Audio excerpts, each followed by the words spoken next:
Defense Secretary Ashton Carter and Joint Chiefs of Staff Chair General Martin Dempsey testified on Capitol Hill today in front of the Joint Armed Services Committee. The main point of contention is the U.S. strategy to defeat ISIS. KUSI's Lauren Finney is here now with more on the story. Lauren? Well, Sandra and Alan, President Obama said yesterday during a briefing from the Pentagon that it'll take time to defeat ISIS. And today, during a congressional hearing, the Secretary of Defense helped explain why. Secretary Carter said only 60 Syrian fighters have been trained through July 3rd, a number much smaller than the military was predicting.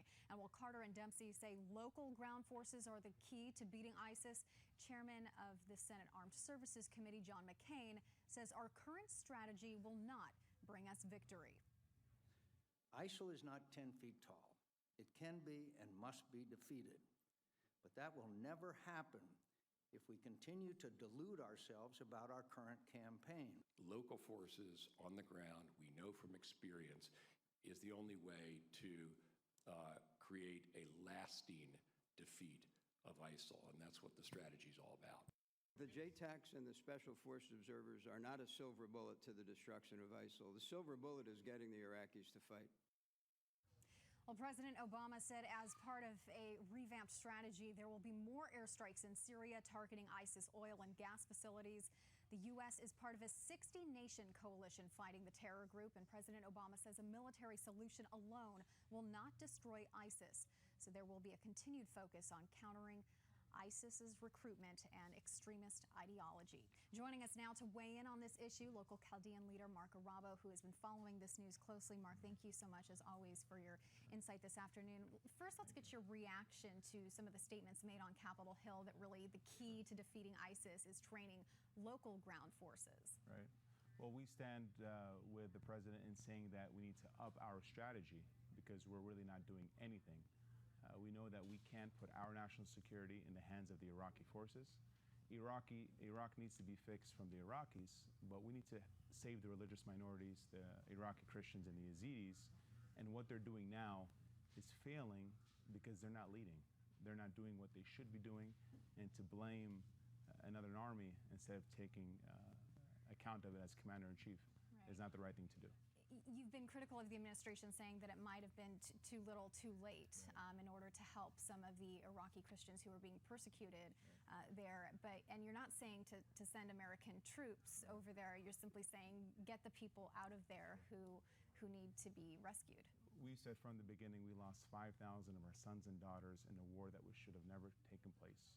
We should not spend any more American blood or American treasure in Iraq. The Iraqis need to fix it. But what we should do is treat it like we treated the Holocaust. Right now there's 170,000 innocent Christians that are begging to be rescued, that are dying every single day. The majority of them are children, and we're just turning a blind eye. We have to save them. We have to do what we did in 1975. When Saigon fell, President Ford airlifted 150,000 Vietnamese, a lot of them in San Diego today. We need to do the same right now for the Iraqi Christians and Yazidis. We're not going to stop our pressure on Washington and the State Department. We're demanding for action because right now we're not leading, and we should lead. We're the best country in the world. Yeah, you've been going back to Washington periodically. You've worked closely with the State Department, even the White House administration, and you're saying not enough is being done, and the president is sort of kicking the can down the road to the next administration to deal with saving some of these people. And I know your Minority Humanitarian Foundation has actually built an underground railroad system.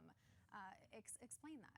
So what we told the president and members of Congress is if Obama doesn't act, if Congress doesn't act, then we're going to act. We're extracting Christians one by one out of Iraq to neighboring nations. We're making sure they have a safe home, a chance to live. What we're doing is meaningful, but we need the government to step up and put horsepower behind it. We built this underground railroad. It took us around a year to do so, and it's saving the innocent people one by one, but we need more from our government. We need more from our delegates locally. This shouldn't be an issue. We should learn from our mistakes from the Holocaust. A year ago, when we talked about this, you had identified a list of 70,000 Iraqi Christians who are locally sponsored, have family here, and you've been working to get them out, partly through this underground railroad system. And I know there's a bit of a hang-up, even some of them being stuck in the Otay holding facility. So these folks have escaped the genocide, escaped the Holocaust, only to be in prison right now in our Otay detention center because of our broken immigration system. We're talking to the ACLU and other human rights organizations, to their lawyers, to make sure why are they being held up. And we need to make sure that these innocent Christians and Yazidis know that there is someone in America fighting for them. And everyday Americans want to help. The best people in the world are Americans. We want to help, but our government is the worst. And you've actually been getting some people reaching out to you asking how they can help. We've had celebrities, we've had philanthropists, businessmen reaching out to us and saying, how can we help? We thank everyone for their prayers and their support. We have to put the pressure on Washington, demand action, and let them know that if they're not going to act, then we are going to act. Do it together as Americans. Marco, we will continue to follow your progress in this and certainly appreciate the work you're doing to help some of these families struggling. Thank you so much. Sandra and Alan, we will send it back to you. All right, thank you. For a copy of the segment you just watched, contact Parker News Service at 858-274-NEWS or click on parkernews.com.